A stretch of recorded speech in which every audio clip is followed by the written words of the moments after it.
માણસનું શરીર જ્યારે બરાબર ચાલતું હોય ને ત્યારે એને ધર્મ કરવાના વિચાર નથી આવતા, ત્યારે એને ભોગોના વિચાર આવે છે. જ્યારે શરીર બધું બરાબર હોય ત્યારે એને એ સૂચતું નથી કે હમણાં થોડી સેવા કરવાય, હમણાં તો મોજ મજાના દિવસો છે. દેખી દે એટલે હરિરાયજી ચેતવે છે, દેખી દે સુરંગ યહ મતિ ભૂલે મન માહી, શ્રી વલ્લભ બિનુ ઓર કોઈ તેરો સંગી નાહી. જ્યારે તારો દેહ સાથ નહીં આપે ને, જો યુવાનીમાં શરીર આપણને સાચવતું હોય, વૃદ્ધ થઈએ ત્યારે શરીર આપણે સાચવવું પડે. જો પહેલા આપણે ઊભા થઈ જઈએ ખબર ન પડે, પછી આપણે આપણી જાતને ઊભા કરવા પડતા હોય છે. ટેકો જોઈએ, આ જોઈએ, હું ઊભો થાઉં છું.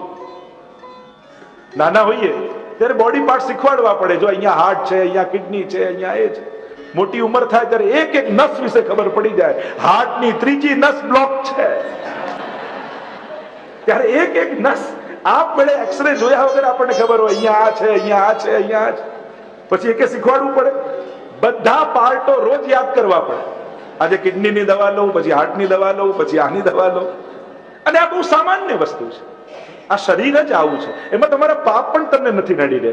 ઘણા લોકો એમ તમારા પાપ હશે એટલે ના ના, શરીર છે જ આવું. ક્ષરતી શરીર, જે ધીમે ધીમે નાશ પામે એને શરીર કહેવાય. આ શરીરનો ધર્મ જ છે. એટલે એને ભગવાન જોડે, પાપ જોડે આ બધું જોડવાની જરૂર નથી. ઘણા લોકો આટલી ભક્તિ કરતા તોય આવા બીમાર પડે. અરે શરીરનો ધર્મ જ બીમારી છે. એનું ક્ષરવું, એનું નાશ થવું જ એનો ધર્મ છે. હવે તમે હું સેવા કરું એટલે મને શિયાળામાં ઠંડી ન લાગવી જોઈએ અને ઉનાળામાં ગરમી ન લાગવી જોઈએ. એટલે ભગવાન પાસે બધી ફેસિલિટી લઈને પછી સેવા કરો. તો આવું હોય, શરીરના ધર્મો છે. હા, જ્યારે તનુ નવત્વ પ્રાપ્ત થાય ત્યારે આ કોઈ ધર્મો બાધા કરતા નથી. પ્રભુ આપણે ત્યાં તનુ નવત્વની વાત છે ત્યારે એ દેહ ધર્મથી પર ઉઠી જાય એવી અવસ્થા આપણે ત્યાં છે. અને ભગવદીઓના ચરિત્ર આપણે જોઈએ છે.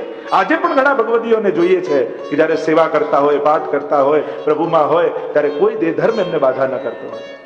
તો અહીંયા હરિરાયજી કહે કે દેખી દે સુરંગ યે મતિ ભૂલે મન માહી, શ્રી વલ્લભ બિનુ ઓર કોઈ તેરો સંગી નાહી.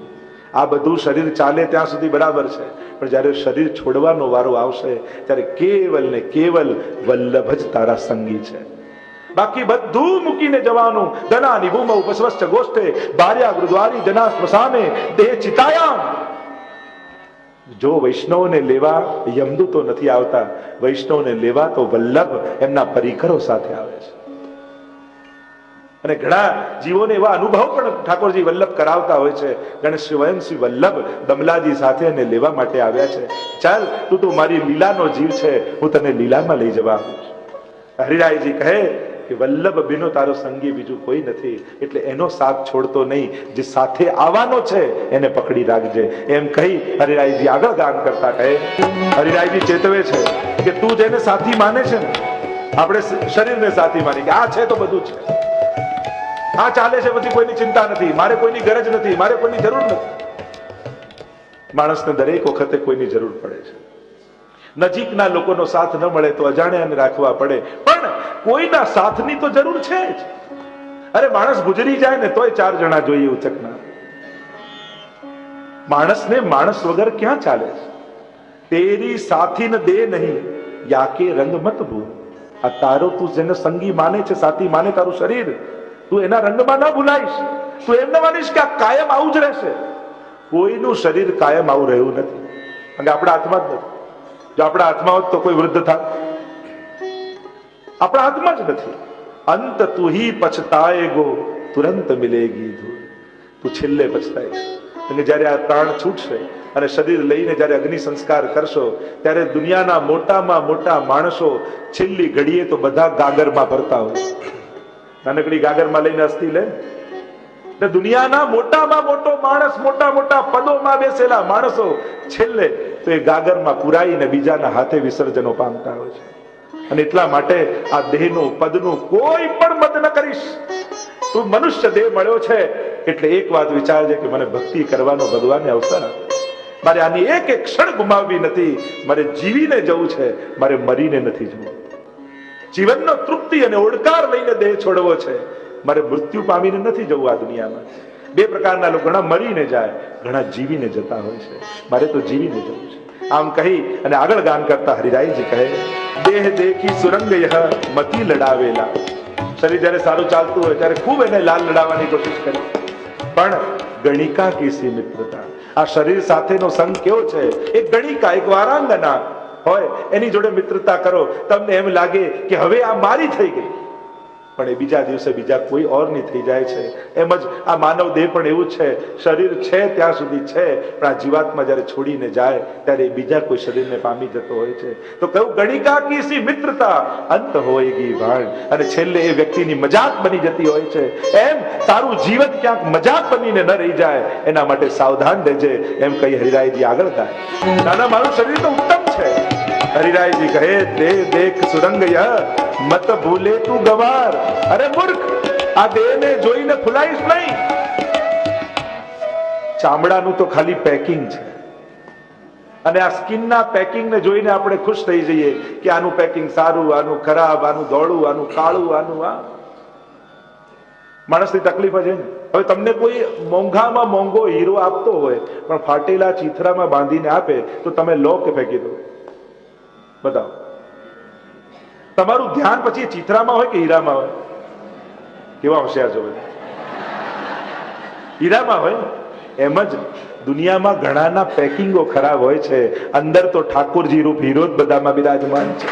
એટલે પેકિંગ જોઈ કોઈની જોડે બગાડતા નહીં, કોઈને તરછોડતા નહીં, કોઈને છોડતા નહીં, કારણ કે બિચારાનું હવે કોઈ ખરાબ માણસ દેખાય તો બિચારાનું પેકિંગ કેવું ભગવાને ઉતાવળમાં કરે છે. એમ કરીને દયા ખાવી, વેર નહીં બાંધવી. દયા ભાવ રાખો. વેર બાંધીએ તો આપણે બંધાઈ જઈએ. અહીંયા હરિરાયજી કહે ઠાકોરજી આંખો બહાર જોવા માટે આપી છે એટલે અંદર ભરેલો ભંગાર દેખાતો નથી. બાકી જો ભગવાન અંદર ફરતી આંખો આપે, માણસને ચારે બાજુ જોવાની સામર્થ્ય આપ્યું પણ અંદર જોવાનું સામર્થ્ય નથી આપ્યું, અને ઠાકોરજીને થાય બિચારો અંદર જોશે તો દુઃખી થઈ જશે, કારણ કે અંદર કેવો ભંગાર ભરેલો છે. ટીવી ને બહારથી જોઈએ તો બધું સારું ચિત્ર દેખાય, પણ ખોલીને જુઓ તો, અને એ જ જોવાનું છે.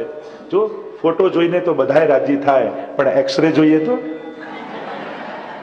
ક્યાં એવું સાંભળ્યું તમારો એક્સરે જોયો તમારા પ્રેમમાં પડી ગયા? ફોટા જોઈને કોઈ પ્રેમમાં પડે, એક્સરે જોઈને થાય? હરિરાયજી આપણને એક્સરે બતાવે છે કે આ તું ખાલી સ્કિન જુએ છે, એ તો ખાલી દેખાવ માટે છે, પણ ભીતર ભરી ભંગાર, અંદર તો ભંગાર જ પડ્યું છે જે એક દિવસ ભંગારમાં જ જવાનું. આ દુનિયાનું સૌથી મોટું ભંગારનું ગોડાઉન કયું? તો કે સ્મશાન. આ જેટલા ભંગારો ભેગા થાય બધા ઉચકીને છેલ્લે ત્યાં નાખી આવે. આપણે નહીં કચરો ભેગો થાય બાળી દઈ, એવું છે ને કે આ બધું કચરો ભેગો થાય બાળી. એમ જ આ જયારે જીવાત્મા દેહ છોડીને જાય પછી તો આ કચરો જ છે, અને એટલે જ બધા લઈ સ્મશાનમાં જઈને એનો અગ્નિ સંસ્કાર કરી આવે. તો ભીતર ભરી ભંગાર, એમ કહીને હરિરાયજી આગળ ગાન કરતા કહે આ પાંચ વસ્તુ માણસના દેહમાં પડેલી છે, અને એટલા માટે આ દેહ સુખરૂપ નથી થતો, દુઃખરૂપ બની ગયો છે. ઘણાની બુદ્ધિ જ એના ચિંતા અને પતનનું કારણ બની જાય છે, ઘણાનું મન જ એના ચિંતા ને પતન અને રોગનું કારણ બની જાય છે. ભગવાને સદુપયોગ કરવા માટે આપ્યા છે. કહ્યું મહામાન, જ્યારે અતિશય માન જીવનમાં, અહંકાર આવી જાય, મદ આવી જાય, ચાતુરી આવી જાય, ચતુરાઈ, અનેક અનેક પ્રકારના છલ કપટ કરવાની વૃત્તિ મનમાં આવી જાય, ગર્વાઈ અને નેહ, અહંકાર, ભૌતિક દેહ માટેનો સ્નેહ, આ બધું જ્યારે આ પાંચે જીવનમાંથી જાય તબ માનો સુખ દે. આ દોષો પડેલા છે તો આ દેહ દુઃખરૂપ છે, દોષો નીકળી જશે તો આ જ દેહ સુખરૂપ બની જશે. આજ ભગવત સેવાનું સાધન માનવા લાગશો તો આજ આનંદનું કારણ બની જશે કે ઠીક, સારું થયું, પ્રભુએ મને ખૂબ ઉપકાર કરી માનવ દેહ આપ્યો, વૈષ્ણવ દેહ આપ્યો છે, એમ કહીને હરિરાયજી આગળ ગાન કરે. હરિરાયજી ચેતવે છે તને જેવો સંસાર દેખાય છે એવો જ નથી. ભવસાગર કે તરન કી બડી અટપટી ચાલ. આ ભવસાગર બહુ અટપટો છે, સમજાય એવો નથી. આપણા કરેલા પ્લાનિંગો બધા એમને પડ્યા રહે છે. બસ આમ થાય પછી આમ કરીશ, આમ થાય પછી આમ, બસ આ દીકરો પડી જાય, વહુ આવી જાય પછી શાંતિ, પછી ખબર પડે કે વહુ નહીં, આ તો સાસુ લઈને આવ્યા. તો અટપટી ચાલ. ધાર્યા પ્રમાણે બધું ચાલે છે ક્યાં? અને ધાર્યા પ્રમાણે આપણે આપણી જાતને ચલાવી શકતા નથી તો આ દુનિયાને કેમ ચલાવીશું? આપણે કેટલું વિચારીએ, જો અહીંયા રોજ બધાને કેવા સારા વિચારો આવે, આમ કરીશું, હવે આમ કરીશું, ઘરે જઈને રોજ એક સર્વોત્તમનો પાઠ, રોજ વલ્લભ સાખી ગાઈશું, આમ કરીશું. જીવનમાં ઘણીવાર સારા સારા સંકલ્પો કરતા હોઈએ છીએ, પણ તમે જ જાણો છો તમે વિચાર્યું એ પ્રમાણે તમે ચાલી શકો છો? છેલ્લે રાતના અફસોસની સાથે સૂતા હોઈએ, એ ન થયું, પેલું ન થયું, નાય ન કરી શકે. રોજ છેલ્લે રાતના સૂતી વખતે તો મનમાં અફસોસ જ હોય છે. તો ભવસાગર કે તરન કી બડી અટપટી ચાલ, અને જીવનને આ રીતે જ સ્વીકારજો. મારા ધાર્યા પ્રમાણે ચાલશે એવું જીવન નથી. આ જીવન ક્યારે ક્યાં વળાંક લઈ લે. ख्वाहिशों के काफले बड़े अजीब होते हैं, ख्वाहिशों के काफले बड़े अजीब होते हैं, ये गुजरते वहीं से हैं जहां रास्ते नहीं होते. આ ઈચ્છાઓ ના કાફલાઓ ક્યાંથી પસાર થતા હોય જ્યાં રસ્તા ના હોય, અને એવી જ ઈચ્છાઓ જાગે જે પૂરી ન થઈ શકતી હોય. માણસે જીવનમાં સ્વીકારવાની વૃત્તિ સાથે જીવે. હા, આવું પણ થઈ શકે, આવું પણ હોઈ શકે, મેં ધાર્યું એમ જ બધું ચાલે જરૂરી નથી. અને શ્રેષ્ઠ વૈષ્ણવ એ છે જે દરેક સંજોગોને સ્વીકારીને ચાલે છે કે હા, જીવનમાં કેવી પણ પરિસ્થિતિ આવે પણ પ્રભુથી મારું મુખ ક્યારેય નહીં મોડું. તો આ બડી અટપટી ચાલ તો શ્રી વિઠ્ઠલેશ પ્રતાપ બલ ઉતરત હે તત્કાલ. આ ભવસાગરને તરવા માટે એક જ આશ્રય, અને એ છે ગુસાઈજી ને મહાપ્રભુજીનો. અને જેણે એમનો આશ્રય કરી લીધો, અને જેને વિઠ્ઠલના જેનો અર્થ સકળ જેનો સીધો લીલા માએ તાણીને લીધો, અને જે શરણે આવી જાય ગુસાઈજી તો એનો હાથ પકડી એને તાણીને લઈ લે છે. એવા શ્રી ગુસાઈજી ને મહાપ્રભુજી છે. એમ કહીને હરિરાયજી આગળ ગાન કરે, અનન્ય આસક્તિ બતાવી રહ્યા છે કે આ ગુસાઈજીમાં આપણા ચરણની કેવી આસક્તિ થાય. તો કે મીન રહત જલ આસરે નિકસત હી મર જાય. એક માછલી જેમ પાણી વગર રહી શકતી નથી, એને બહાર કાઢો તો તડપી તડપીને મરી જાય, પણ પાણી એનું જીવન છે. બસ હે ગુસાઈજી, આવી જેવી માછલીને પાણીમાં આસક્તિ છે, એવી આસક્તિ મારી આપના ચરણોમાં થાય કે આપના ચરણ વગર એક ક્ષણ ન રહી શકે. ચિત્તસ્વામીને જયારે પત્ર લખીને ગુસાઈજી આપ્યો, જાઓ કાશીમાં જાઓ, જોયું કે બહુ નિસંકોચ, દ્રવ્યનો બહુ સંકોચ છે, લાવ એમને પત્ર લખીને આપું, કાશી જાય તો એમને ધન મળે. થોડી દૂર ગયા, રહી ન શક્યા. હમ તો શ્રી વિઠ્ઠલ નાથ ઉપાસી ઓર કહા કરું જાય. રડવા લાગ્યા, ગુસાઈજીના ચરણોમાં પડ્યા. ગુસાઈજીને થયું આ મારા વગર નહીં રહી શકે. કહ્યું કે अब तुमको जावे की जरूरत नहीं. ऐसे ही कुंभनदास जी को जब ले गए, हुआ कि लाओ नवनीत प्रिया जी की सेवा में ले जाए, और श्रीनाथ जी से दूर ले गए. ભાન થયું, સવારની કિરણો સૂરજની નીકળી, અરે મારા શ્રીનાથજીને જગાવવાના કીર્તનની સેવા કરી. ભાગ્યા કિતે દિન વેજુ ગયે બિનો દેખે. ચતુર્વૃતદાસજી જબ શ્રીનાથજી બાબા મથુરા પધાર્યા, गोवर्धन वासी सांवरे लाल तुम बिन रहो श्री वल्लभ को कल्पद्रुम कल्प वृक्ष छाय रहो जगमाई समस्त जगमा व्याप्यो છે. અચ્છા, તો પેલા કલ્પ વૃક્ષ અને આ કલ્પ વૃક્ષમાં ફરક શું? પેલો કલ્પ વૃક્ષ જે સાધારણ છે એની તો નિકટ આવીને છાયમાં બેસો અને મન જે ઈચ્છા કરે એ આપે. એટલે કે તમારા કલ્યાણનું હોય કે અકલ્યાણનું હોય, એ કલ્પવૃક્ષ સાધારણ કલ્પવૃક્ષ વિચાર કરતું નથી. તમે જે ધાર્યું એ પૂરું થઈ જાય. આપણે પેલી વાર્તા કહેતા ને કે ભૂખ્યો માણસ આવીને કલ્પવૃક્ષ નીચે બેઠો, થયું કે ભોજન આવે તો સારું, તો આવી ગયું. અરે સુઈ જવું છે, ખાટલો આવે તો સારું, તો સુઈ ગયો. સુતા સુતા થયું કે અરે સિંહ આવશે ને મને મારી નાખશે, તો સિંહ આવે ને મારી નાખે. આ સાધારણ કલ્પવૃક્ષ. પણ વલ્લભ તો કેવા છે, અમારા ગુસાઈજી ચિંતામણી તો છે, પણ ચતુર ચિંતામણી, જેમાં વૈષ્ણવનું કલ્યાણ હોય ને એ જ આપે છે. તો વૈષ્ણવનું પરમ કલ્યાણ શું, કયું ફલ તમને મળશે આ કલ્પવૃક્ષની નીચે બેસશો તો? હરિરાયજી કહે પુરુષોત્તમ ફલ દેત હૈ બેનેક જો બેઠો છાય. આ મહાપ્રભુજી રૂપ કલ્પવૃક્ષ તો સ્વયં પૂર્ણ પુરુષોત્તમ રૂપ ઠાકોરજી તમારી ઘરે પુષ્ટાવીને તમારા ખોળામાં પધરાવી દેશે. અને આ સામર્થ્ય વિશ્વમાં બીજા કોઈનું નથી. એવું આ કલ્પવૃક્ષ નેક જો બેઠો છે, થોડી વાર પણ આવીને બેઠો તો એને પૂર્ણ પુરુષોત્તમનું દાન આપશે. એવા વલ્લભ છે. એમ કહીને આગળ ગાન કરતા હરિરાયજી કહે, હરિરાયજી સમજાવે છે આજનો માણસ બહુ ચતુર છે, પણ હરિરાયજી કહે ચતુરાઈ કઈ? કહત પરમાનંદ સોહી કુશલ જો હરિ સન્મુખ થાય. કુશલ કોણ? જે પ્રભુ સન્મુખ દોડે છે. ચતુર કોણ? દુનિયા જેને ચતુર કહે છે એનાથી મોટા મૂર્ખ બીજા કોઈ નથી, અને દુનિયા ઘણાને મૂર્ખ કહે એનાથી મોટા ચતુર કોઈ નથી. એવું ચતુરાઈ સોઈ ભલી જો કૃષ્ણ કથા રસ લીન. હોશિયારી એને કહેવાય જેનાથી તમારું કલ્યાણ તમે સાધી શકો, અને તમારું કલ્યાણ ઠાકોરજીની કથા અને સેવામાં છે. અને જે વ્યક્તિ એના કલ્યાણ માટે જાગૃત છે એ જ ચતુર અને હોશિયાર છે.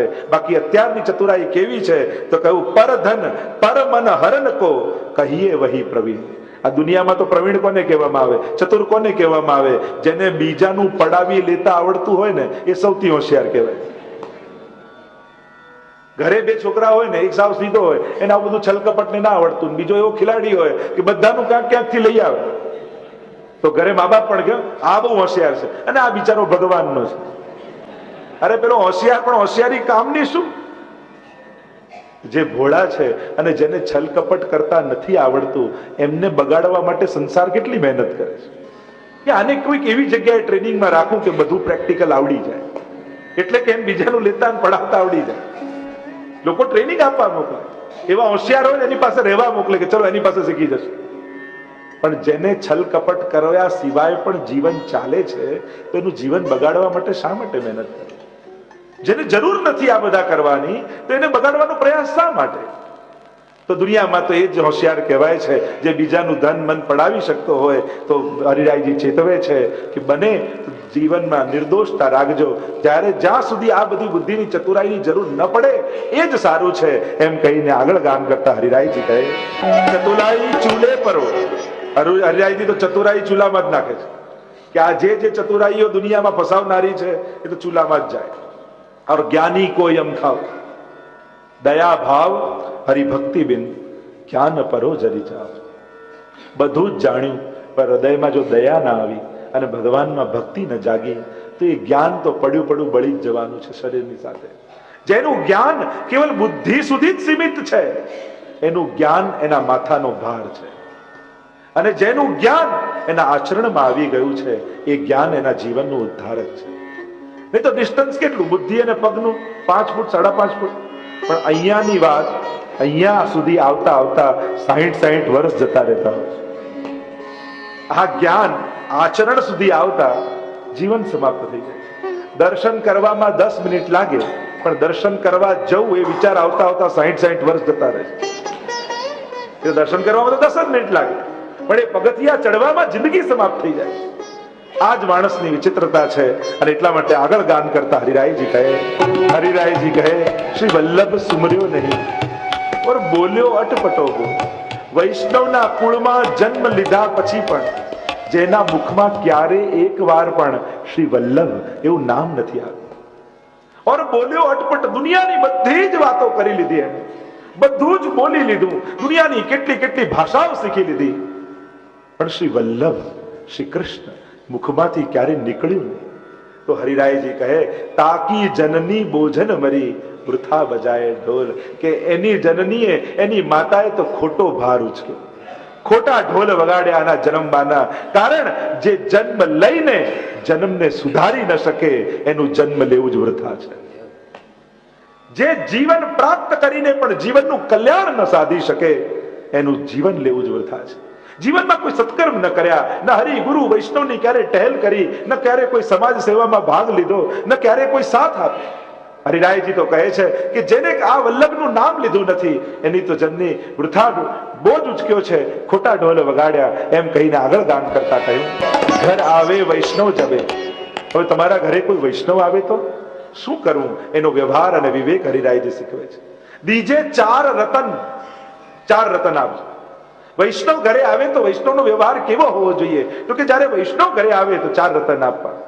આસન જલ વાણી મધુર और યથાશક્તિ સો અન્ન. સૌથી પહેલા વૈષ્ણવ ઘરે આવ્યા હોય તો કોશિશ કરજો કે ઉમરા પરથી પાછા ન જતા. એમને કોઈ પણ પ્રયાસ કરી એવું કરજો, ભલે 2 મિનિટ પણ મારા ઘરે બેસીને જાઓ. કારણ કે વૈષ્ણવના હૃદયમાં બિરાજીને આપણા ઠાકોરજી પધારતા હોય છે, અને આપણા આંગણે આવી ઠાકોરજી પાછા ફરે તે તો બરાબર ન કહેવાય. આપણા ઘરે પધરાવા એટલે વૈષ્ણવ ભલે કોઈ પણ ભાવથી આવ્યો હોય પણ એને કેવું 2 મિનિટ ઘરે આવીને પછી જાઓ, એકવાર ઘરે આવી જાઓ. આસન જલ એને જલપાન કરાવો. અને બીજું વાણી મધુર વાણી બોલ. આપણે બધું કરી લઈએ, છેલ્લે વાણીમાં કમી આવી જાય. વૈષ્ણવ વાત કરે ત્યારે એની વાણી કેવી હોવી જોઈએ, આપણે કઈ રીતે વૈષ્ણવ જોડે વાત કરાય એનો વિવેક આપણે શીખવો જોઈએ. તમે જ્યારે જય શ્રી કૃષ્ણ એકબીજાને કરો છો અને શરૂઆત કરો છો, પછી તમે બે વ્યક્તિ મટી અને બે વૈષ્ણવ હોય થઈ જાઓ છો. જ્યારે કોઈને જય શ્રી કૃષ્ણ કરીને તમે વાત કરવાની શરૂ કરો છો, ત્યારે પછી બે વ્યક્તિ નથી રહેતા, બે વૈષ્ણવ વાત કરી રહ્યા છે. તો આસન જલ વાણી મધુર ઓર યથાશક્તિ સો અન્ન, યથાશક્તિ થી અન્ન લેવડાવો. એટલે કે કણિકા પણ મિશ્રી આપવી, પણ ડાયાબિટીસ ન હોય તો હવે તો એ પણ ચોખવટ કરવી પડે. ના ના કહ્યું છે જે કણિકા મિશ્રી તો લેવડાવી.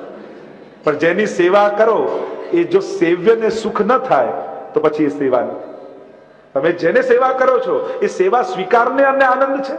એટલે યથાશક્તિ સુવર્ણ કણિકા પણ કંઈક પ્રસાદી લેવડાવવું અને પછી મોકલવા, એવો વિવેક આપ્યો છે. અને એ વૈષ્ણવ બધા હોઈ શક્યો, અજાણ્યા હોય એ જ વૈષ્ણવ નહીં, ઘરના પણ વૈષ્ણવ છે. આપણે વૈષ્ણવની વાત કરી ત્યારે ઘરના લોકોને ભૂલી જઈએ કે આ લોકો તો ઘરના વૈષ્ણવ, એટલે તો બહારના જ કહેવાય ના. આ ઘરના 5 પણ વૈષ્ણવ છે અને એટલા માટે ઘરના 5 પણ આવે ને તો એને પણ આ રીતે જ કરવું. આસન જલ વાણી મધુર. આવો આવો, ભલે ઓફિસેથી આવ્યા હોય, દુકાનેથી આવ્યા હોય, એ બેન પણ બહારથી આવ્યા, વાણી મધુર और यथाशक्ति सो अन्न. આ વૈષ્ણવ જોડે વ્યવહાર કરો. એમ કહી હરિરાયજી આગળ ગાન કરતા કહે, શ્રી વલ્લભ ધીરજ ધરે તે કુંજર મન ભરખાય. જો આશ્રયની મહત્તા બતાવી, ધૈર્યની મહત્તા બતાવી. હાથી હોય ને એને પોતાના મહાવત પર ભરોસો. રોજ કેટલા મણ પાણી અને ભોજન હાથીને જોઈએ, પણ એક મહાવતના ખીટે બંધાયેલો છે તો રોજ એનું પેટ ભરાય છે. પણ એક શ્વાન ભોજનના ટુકડાની લાલસાથી આ ઘરે પેલા ઘરે ફલાણા ઘરે અને બધે પથરા ખાઈ ખાઈ અને બધે ટુકડા લેતો લેતો સાંજે તો ભૂખ્યો જ સુઈ જાય છે. અને એટલા માટે હરિરાયજી સમજાવે છે કે વલ્લભનો આશ્રય કર્યો, એક નિષ્ઠા ન થઈ. ઘણાને દોડવાની બહુ, અહીંયા જઈ આવું, આ કરી આવું, ફલાણાની પાસે જઈ આવું, પેલાને પૂછી આવું, ફલાણાને કરી આવું. ભટક ભટક ભટક ભટક ભટક કરતો રહે, પછી એ ભવસાગરમાં ભટકતો જ રહે છે. એક ટૂક કે કારણે શ્વાન બહુત ઘર જાય. શ્વાન તો બધે ટુકડા માટે ફરતો રહે, પણ હાથી એક ખીટે બંધાયેલો હોય તો મણભર થાય, મણભર પેટ ભરાય છે. એટલા માટે વૈષ્ણવ બધે ભટકવા કરતા શ્રી વલ્લભના ખીટે બંધાયેલા રહેજો, તમારા સકલ મનોરથો સિદ્ધ થઈ. અને આ વાતને આગળ ગાન કરતા હરિરાયજી કહે, હરિરાયજી પણ કહે છે, આવા પરમ ભગવદીઓ રસિક જનો બહુ ના મિલે. એ કઈ બહુ બધે મળી નથી જતા, બહુ દુર્લભ હોય છે કે જેના સંગથી ઠાકોરજી અને સ્વામીજી કૃપા કરવા બંધાઈ જાય, જેના સંગથી અમારું ચિત્ત અલૌકિક બની જાય, એવા ભગવદી જનો તો દુર્લભ છે. રસિક જન બહુ ના મિલે. સિંહ યુથ નહીં હોય, સિંહના ટોળા ના હોય. વિરહ બેલ જહાં તહાં નહીં. આ વિરહ રૂપી વેલ ગમે ત્યાં નથી ખીલતી. ઓર પ્રેમ ન ઘટ ઘટ હોય. અને દરેક ઘટમાં, દરેક હૃદયમાં ભગવત પ્રેમ નહોતી હોતો. આ સહજ નથી. આ તો જ્યાં સુધી કૃપા વલ્લભની ન થાય ત્યાં સુધી ભગવત પ્રેમની પ્રાપ્તિ થતી નથી. એમ કહેતા હરિરાયજી એક એક સાખીઓને ગાઈ રહ્યા છે. ઓપી ઓપી જગત में चल के उल्टी रीत, तिनके पद वंदन किए बढ़त कृष्ण सो प्रिय. ગોપીજનોને વંદન કરી રહ્યા છે. આ ગોપીજનોની કૃપા થકી ઠાકોરજી કૃપા કરે છે. પુષ્ટિ માર્ગમાં એકલા પ્રભુની કૃપા યાચના નથી, પણ વ્રજભક્તો સહિત પ્રભુની કૃપાની યાચના છે. તો ગોપી ઓપી જગત में चल के उल्टी રીત, આ તો ઊંધી રીત ચાલ્યા ગોપીજનો. પોતે ઘરમાં રહી અને ઠાકોરજીને એવા લાલ લડાવ્યા કે પ્રભુ પોતાના નંદાલયના સગળા સુખો છોડી અને ગોપીઓના ઘરમાં પધારવા લાગ્યા. ગોપીઓને વશ થઈ ગયા. જગતને નચાવનારા પરમાત્મા તાહી અહિર કી છોહરિયા છછિયા ભર છાછ પે નાચ નચાવે. એક છછિયામાં ભરેલી છાછ માટે ત્રિલોકના નાથને નચાવ. આ તો ઉલટી રીત છે. દુનિયાને નચાવનારો એને નચાવે ગોપીઓ. તો એમના ચરણોમાં વંદન કરવાથી બઢત કૃષ્ણ મેં પ્રિય. એ ગોપીઓના ચરણની વંદના કરો. જ્યારે ઉદ્ધવજી પણ વ્રજમાં ગયા, કૃષ્ણ કૃષ્ણ કરતા ગયા તો ખરા, પણ પાછા વળ્યા ને તો કૃષ્ણ ભૂલાઈ ગયા. વંદે નંદ વજસ્ત્રીણામ પાદ રેણુમ ભિક્ષુસઃ યાસામ હરિ કથોદ ગીતમ પુનાતિ ભુવનત્રયમ. ભગવાન ભૂલાયા અને ગોપીઓની ચરણ ધૂલીની વંદના કરવાના. એટલે તો ગોપી પ્રેમ કી ધ્વજા જીન ગોપાલ કિયો વશ ઉડ ધરી શ્યામ ભુજા. પ્રભુના મસ્તક પર શિખર શિખર પર ધજા, પ્રભુ પણ તેમને માથે પધરાવે.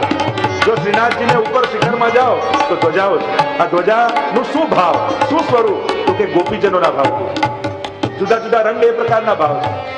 તો જેને ગોપાલ કિયો અપને વશ ગુરધરી શ્યામ ભુજા, જેને પ્રભુને વશ કર્યા છે, એમ કહી આગળ અનેક પદોને ગાન કરતા આપણે છેલ્લી સાખીને ગાન કરતા કહીએ. હરિરાયજીનો કંઠ રૂંધાવા લાગ્યો. ગાન કરતા કરતા વલ્લભ વલ્લભ રોમ રોમમાં વ્યાપી ગયા. આ વલ્લભ સાખીનું સ્મરણ કરતા કરતા, અવગાહન કરતા કરતા વલ્લભ રોમ રોમમાં વ્યાપ્યા. અને જ્યારે કંઠ રૂંધાય ને શબ્દો ખૂટી જાય એટલે આ સાખીઓને વિરામ આપતા હરિરાયજીએ કહ્યું, જો ગાવે શીખે સુને. જે આ વલ્લભ સાખીને ગાશે, સાંભળશે, શીખશે, મન વચ કર્મ સમેત, મન વાણી અને કર્મ, જે જે સાંભળ્યું મનમાં એનું સ્મરણ થાય, મુખમાં એનું ગાન થાય અને કર્મ દ્વારા એનું આચરણ થાય. મન કર્મ વચન સમેત, મનમાં સદા સ્મરણ કરે. જો સારા સંજોગો અને સારા પ્રસંગોને સદા યાદ રાખવા. જ્યારે જ્યારે તમે ચંપાણને યાદ કરશો ત્યારે ત્યારે વલ્લભ સાખી પણ યાદ આવશે. જ્યારે પણ અરે કોઈ વૈષ્ણવ પણ ચંપાણની વાત કાઢશે ને કે ભાઈ ચંપાણ જવાનું, અરે ચંપાણ તો બહુ આનંદ આવશે, અમે ગયા હતા, મનોરથો કર્યા અને જે દ્વારા વલ્લભ સાખી પણ સાંભળી. જ્યારે પણ હવે આપણામાંથી કોઈ પણ કોઈના નામ વાંચવામાં, સાંભળવામાં, વાત કરવામાં ચંપાણ નામ યાદ આવશે તો આપણો આ પ્રસંગ ચોક્કસ યાદ આવશે. હવે આ ક્ષણો આપણી થઈ ગઈ છે, જીવનની આ ક્ષણો આપણી થઈ ગઈ, કારણ આ ક્ષણો આપણી સંસ્મરણો બની ગઈ છે. જે ક્ષણો સંસ્મરણો બની જાય એટલી ક્ષણો આપણી છે, અને જે ક્ષણો ભૂલાઈ જાય એ આપણી નહોતી, એ જીવનમાં ગઈ. તો આ ક્ષણો સંસ્મરણો બની છે, એટલે જીવનનો સમય આ આપણો છે. જ્યારે જ્યારે આપણે યાદ કરીશું ત્યારે આ બધા પ્રસંગોને વાગોળીશું. તો જો ગાવે શીખે સુને, મન વચ કર્મ સમેત, રસિક રાય સુમરો સદા, મન વાંછિત ફલે. અને ઠાકોર રસિક રાય તો હરિરાયજીની પોતાની છાપ છે, અને પ્રભુનું સ્મરણ રસિક શ્રી વલ્લભ પણ છે. તે શ્રી વલ્લભને સદાય સ્મરશે. એને શું મળશે તો કે મન વાંછિત ફલે. એના મનમાં જે જે મનોરથો હશે એ સગળા મનોરથો મહાપ્રભુજી તમારા પૂરા કરી દેશે. અને આ હું નથી કહેતો, હરિરાયજી લખીને આપે છે આપણને. આ કોઈ સાધારણની વાણી નથી, હરિરાયજીની વાણી છે. આમાં હરિરાયજીએ છેલ્લે સહી સિક્કા કર્યા છે. જે વલ્લભ સાખી ગાશે મહાપ્રભુજી એના બધા જ મનોરથો પૂરા કરશે, એમ હરિરાયજી કહી રહ્યા છે. અને હરિરાયજીની વાણી ક્યારેય મિથ્યા ન હોય. અને એટલા માટે નિયમ બનાવજો કે જ્યારે પણ સમય મળે તો વલ્લભ સાખી ભલે રોજ 11 ગાવી, 5 ગાવી, અરે એક બોલવી, રોજ સવારે એક બોલી લેવી, પણ વલ્લભ સાખી તમારા મુખમાં રહી તો વલ્લભ તમારી સાથે સદાય રહેશે. એ વલ્લભ સાખીના માધ્યમ